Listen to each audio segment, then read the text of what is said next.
Baik, sebelumnya perkenalkan nama saya Zahra Nabila Lutfianisa dengan NIM 34014200021. Di sini saya akan menjelaskan tentang urgensi literasi digital sebagai upaya pencegahan hoaks dalam informasi kesehatan di era digital.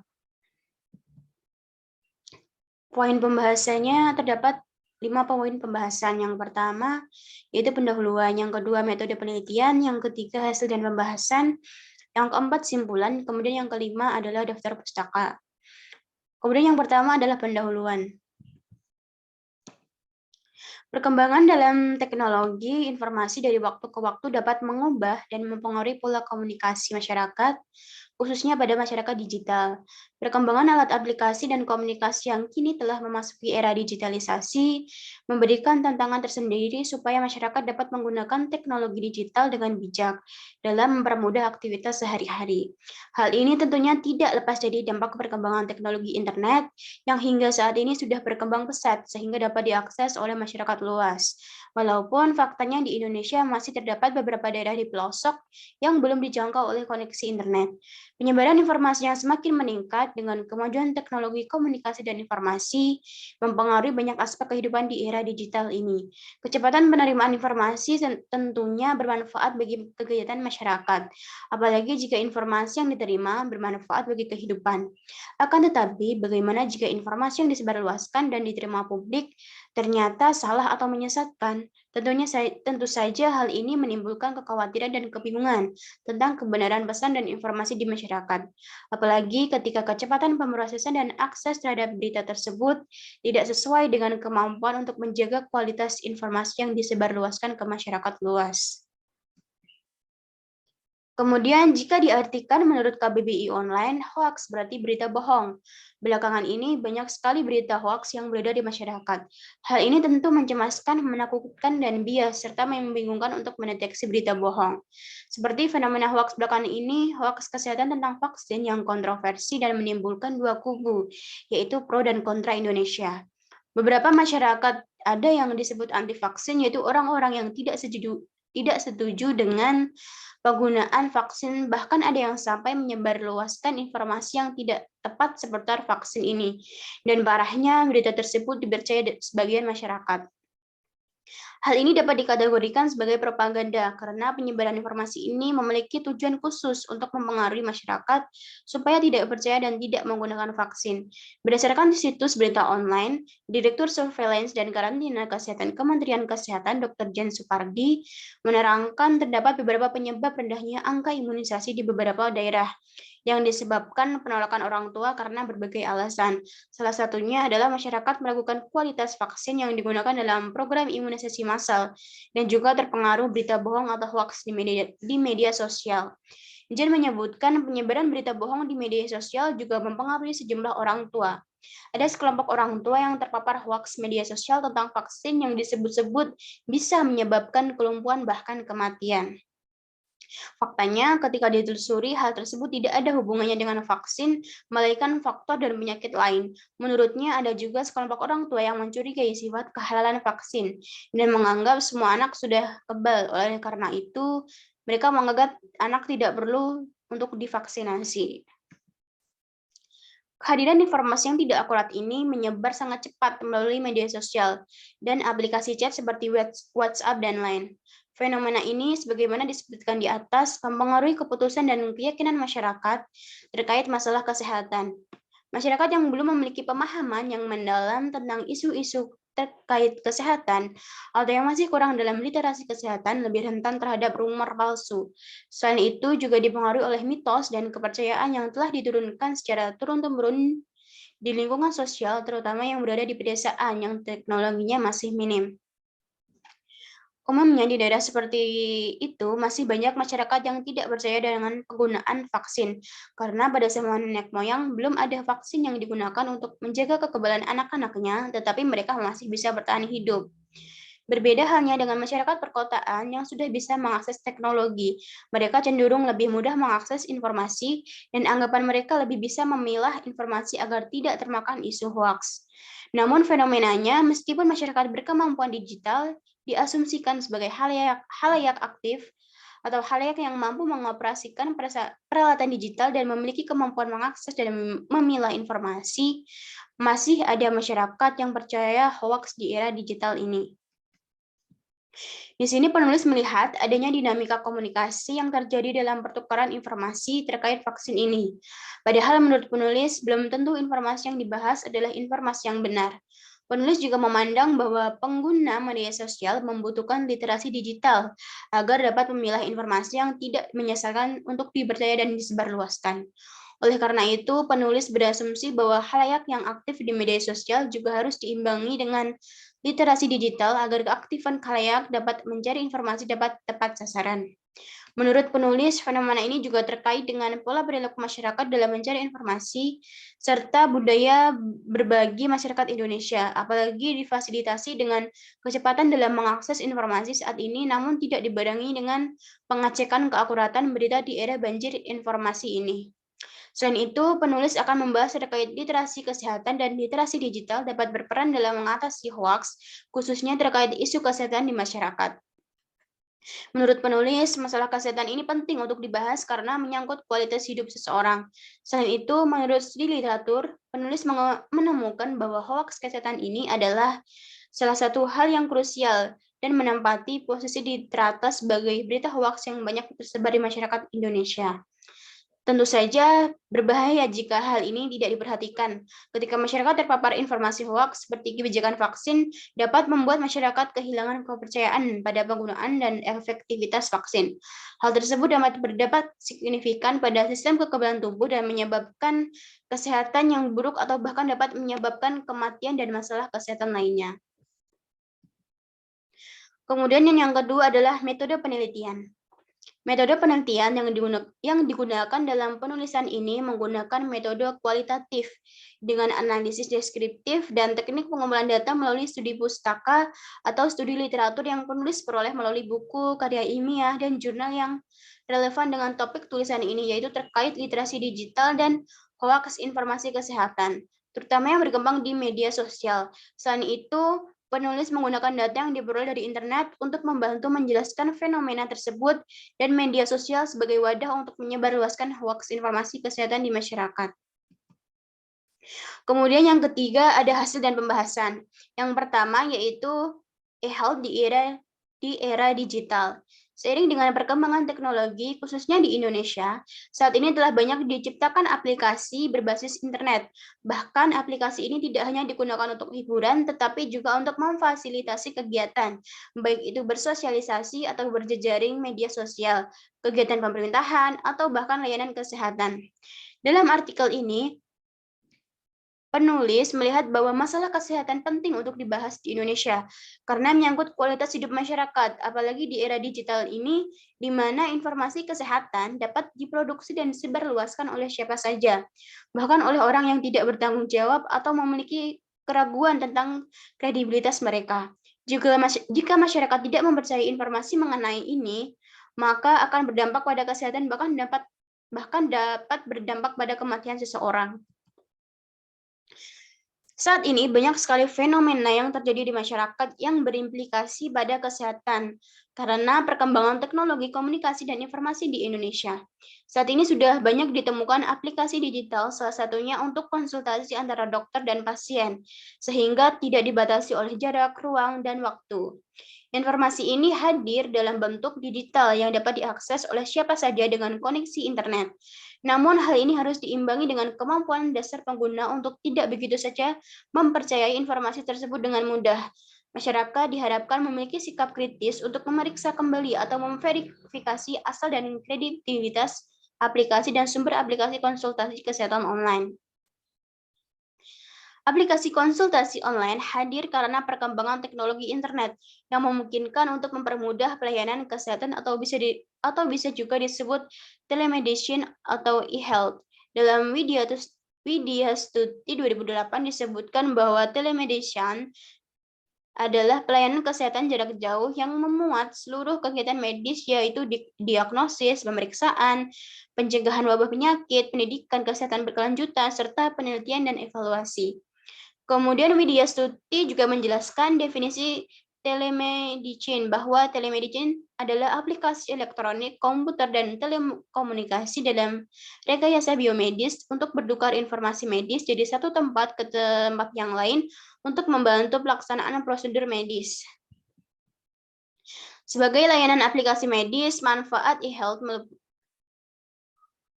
meliputi 3 aspek, yaitu saling terkait, yaitu pasien, rumah sakit, dan dokter.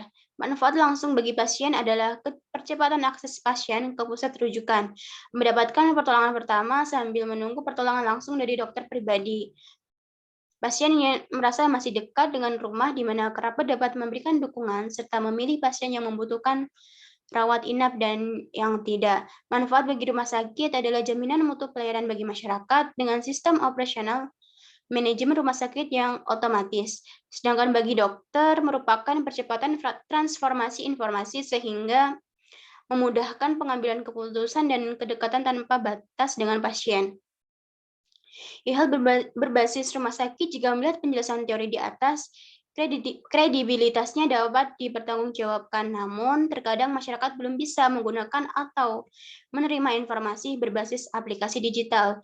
Hal ini disebabkan oleh minimnya atau terbatasnya akses internet dan pengetahuan dasar masyarakat terkait kesehatan. Oleh karena itu, seiring dengan berkembangnya aplikasi kesehatan online, masyarakat dapat meningkatkan literasi kesehatannya. Kemudian yang kedua ada literasi kesehatan. Penulis memaparkan teori literasi kesehatan yang merupakan konsep utama dalam meningkatkan tingkat pengetahuan masyarakat di bidang kesehatan. Nussbaum mengatakan bahwa ada model-model sebelumnya yang meremehkan peran potensial membahas pendidikan kesehatan yang dimaksudkan sebagai faktor yang menentukan kesehatan masyarakat. Model ini menyoroti literasi kesehatan sebagai hasil utama dari pendidikan kesehatan.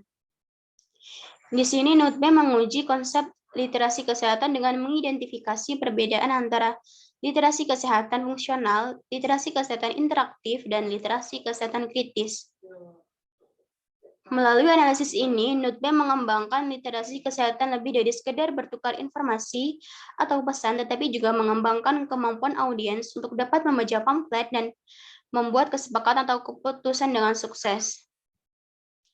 Selanjutnya, Nussbaum juga menguraikan literasi kesehatan menjadi 3 tingkatan. Yang pertama adalah level pertama. Level pertama yaitu literasi kesehatan fungsional, mencerminkan hasil pendidikan kesehatan tradisional berdasarkan komunikasi informasi faktual tentang risiko kesehatan dan cara menggunakan sistem kesehatan. Beberapa tindakan literasi kesehatan ini memiliki tujuan terbatas yang diarahkan pada peningkatan pengetahuan tentang risiko kesehatan dan pelayanan kesehatan dalam memenuhi tindakan yang direncanakan atau ditentukan. Umumnya beberapa kegiatan tersebut akan menghasilkan manfaat individu, tetapi dapat juga diarahkan pada manfaat bagi sekelompok orang di suatu daerah, misalnya dengan promosi kesehatan, imunisasi, dan program lainnya. Pendekatan ini tidak mengundang komunikasi interaktif, juga tidak mengembangkan kemampuan perkembangan dan otonomi. Contoh dari bentuk tindakan ini adalah pembuatan selebaran informasi dan edukasi pasien tradisional. Kemudian level kedua adalah literasi kesehatan interaktif yang mencerminkan hasil pendekatan pendidikan kesehatan yang telah berkembang selama 20 tahun terakhir. Literasi kesehatan ini berfokus pada pengembangan kemampuan pribadi dalam lingkungan yang mendukung. Pendekatan pendidikan ini bertujuan untuk meningkatkan kapasitas pribadi untuk bertindak secara mandiri berdasarkan pengetahuan, lebih khusus untuk meningkatkan motivasi dan kepercayaan diri untuk bertindak atas penerimaan saran. Sebagian besar aktivitas pada tingkat ini akan menghasilkan keuntungan individu daripada keuntungan sekelompok orang. Contoh bentuk tindakan ini dapat ditemukan di banyak program pendidikan kesehatan sekolah kontemporer yang diarahkan pada pengembangan keterampilan pribadi dan sosial dan hasil perilaku. Kemudian level ketiga, literasi kesehatan kritis mencerminkan kemampuan kognitif dan perkembangan yang berorientasi untuk secara efektif mendukung tindakan sosial dan politik serta tindakan individu. Dalam paradigma ini, pendidikan kesehatan dapat melibatkan komunikasi informasi dan pengembangan kapasitas yang menyelidiki kemungkinan politik dan organisasi dari berbagai bentuk tindakan kesehatan sosial, ekonomi, dan lingkungan. Jenis literasi kesehatan ini dapat lebih jelas dikaitkan dengan manfaat bagi sekelompok orang. Pendidikan kesehatan dalam hal ini akan diarahkan pada peningkatan kapasitas individu dan masyarakat untuk bertindak atas determinan sosial dan ekonomi kesehatan. Literasi kesehatan merupakan keterampilan kognitif dan sosial yang menunjukkan motivasi dan kemampuan individu untuk mendapatkan akses, memahami, dan menggunakan informasi dalam berbagai cara yang mempromosikan dan menjaga kesehatan yang baik. Literasi kesehatan berarti lebih dari sekedar kemampuan membaca pamflet dan membuat keputusan yang berhasil dengan meningkatkan akses masyarakat terhadap informasi kesehatan dan kapasitas mereka untuk menggunakannya secara efektif. Literasi kesehatan merupakan kegiatan pemberdayaan, peningkatan kemampuan dan kompetensi yang dikembangkan orang untuk mencari, memahami, mengevaluasi, dan menggunakan informasi dan konsep kesehatan untuk membuat keputusan, mengurangi risiko kesehatan, dan meningkatkan kualitas hidup. Di era digital ini, informasi kesehatan bisa dengan mudah didapatkan. Jika masyarakat memiliki literasi kesehatan yang mumpuni, maka masyarakat mampu mencari, memahami, bahkan mengevaluasi informasi kesehatan yang diperoleh sehingga nantinya dapat disebarluaskan untuk meningkatkan kualitas kesehatan pada masyarakat tertentu. Kemudian literasi digital. Literasi digital menjadi penting dalam perkembangan teknologi komunikasi saat ini. Dalam Osterman 2013 dikatakan bahwa di era abad 21 ini ketika teknologi berkembang, literasi sangat dibutuhkan dan sudah ada konsensus mengenai pengetahuan dan kemampuan yang dibutuhkan oleh sekelompok orang untuk memiliki keterampilan literasi digital. Menurut Osterman, literasi digital ini telah dirumuskan oleh para peneliti sebelumnya untuk merespon teknologi yang semakin berkembang. Ada 4 asumsi terkait literasi digital. Pertama, literasi baru mencakup kemampuan, strategi, disposisi, dan praktik sosial baru yang dibutuhkan oleh teknologi informasi dan komunikasi baru. Kedua, yaitu literasi baru sangat penting untuk memenuhi partisipasi dalam komunitas global. Ketiga, literasi baru secara teratur mengubah definisi perubahan teknologi. Dan keempat, literasi baru adalah berbagai pemahaman terkait manfaat dari berbagai sudut pandang. Kemudian Lasker dan Knobel 2006 menyebutkan bahwa definisi literasi digital adalah 2 jenis konsep utama, yaitu definisi konseptual dan seperangkat standar yang dimaksudkan untuk membentuk normalisasi literasi digital baik secara nasional maupun internasional. Literasi berarti kemampuan membaca dan menulis dalam memahami informasi yang disajikan. Orang yang sudah memiliki literasi digital yang baik adalah orang yang mandiri dan gesit dalam mencari informasi, serta memiliki kemampuan untuk memilih jenis informasi yang dibutuhkan, serta memiliki kemampuan menyajikan informasi dengan perantara yang tepat, sehingga halayaknya dapat dengan mudah memahami informasi yang disampaikan. Kemudian, Lankett, Knobel, Glister mengidentifikasi 4 kunci kompetensi literasi digital, yaitu perakitan pengetahuan, mengevaluasi konten informasi, mencari di internet, dan menavigasi hypertext. Sedangkan menurut Alkay 2004, konsep kerangka konseptual literasi digital terdiri dari yang pertama, literasi visual gambar atau foto, yang kedua, literasi reproduksi atau informasi, yang ketiga, literasi informasi, yang keempat adalah literasi percabangan, dan yang kelima literasi sosio-emosional. Di media sosial, konsep literasi digital sering dijumpai dalam bentuk gambar atau foto yang memberikan informasi berupa infografis dengan tampilan yang menarik sehingga membantu pembaca untuk dapat membaca informasi yang disajikan dengan lebih nyaman, leluasa, serta membuatnya lebih mudah untuk memahami instruksi dan pesan yang mewakili tampilan visual. Orang yang menggunakan literasi foto visual, menurut Alkay 2004, cenderung memiliki ingatan yang baik dan berpikir dengan intuisi yang kuat. Mereka memecahkan kode pesan dan memahami pesan visual dengan mudah dan lancar. Hal ini menurut pengamatan penulis sering dilakukan oleh beberapa media di Indonesia seperti Kompas dan Tirto.id yang sering menampilkan berita dalam bentuk infografis untuk memudahkan pembaca menangkap isi berita atau informasi dan memberikan tampilan yang menarik. Infografis ini tentunya sangat membantu para pembaca yang cenderung kurang tertarik membaca teks atau narasi yang panjang karena terasa membosankan bagi sebagian orang, terutama masyarakat Indonesia yang memiliki tingkat budaya membaca yang rendah. Konsep literasi digital dalam bentuk visual juga digunakan untuk menyebarluaskan informasi kesehatan masyarakat, baik itu dari instansi terkait seperti Kementerian Kesehatan, atau juga digunakan oleh berbagai media massa yang seperti yang penulis sebutkan sebelumnya. Selain itu, literasi digital menggunakan visual foto juga dikembangkan dengan menggunakan multimedia interaktif yang sinkron dengan pesan teks, suara, dan juga gerakan. Hal ini seperti yang dilakukan oleh salah satu media massa di Indonesia yaitu Kompas. Selain menyajikan narasi berita, Kompas juga menghadirkan infografis dan juga multimedia berupa narasi, suara, atau musik, serta gerak dalam video yang ditampilkannya.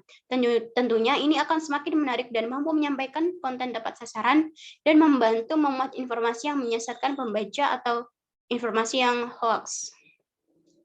Menurut catatan penelitian wabah hoax nasional yang dilakukan Mastel 2017, untuk menanggulangi hoax yang menyebar di masyarakat yaitu dengan melakukan mitigasi berupa menghilangkan faktor stimulan yang didominasi isu sosial politik dan SARA, mempermudah akses sumber yang dapat dijadikan acuan, memberikan tindakan hukum yang efektif, serta meningkatkan literasi masyarakat melalui peran pemerintah, tokoh masyarakat, dan tokoh masyarakat. Kemudian yang keempat adalah simpulan. Hadirnya teknologi internet telah menjadikan media sosial sebagai bagian dari kehidupan masyarakat untuk melakukan aktivitas. Salah satunya yaitu mencari informasi kepada komunitas online. Jika khalayak dan pengguna media sosial mampu aktif dan selektif dalam memproduksi dan mengkonsumsi informasi, ini adalah awal yang baik untuk mencoba menguji ide-ide khalayak dengan pendekatan encoding dan decoding pesan yang diterapkan oleh pengguna media sosial.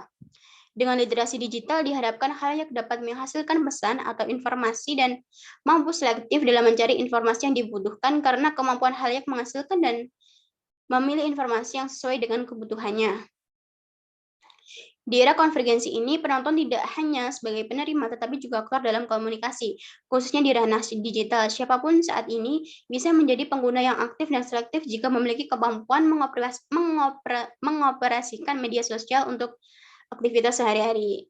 Kemudian yang kelima adalah daftar pustaka. Terima kasih.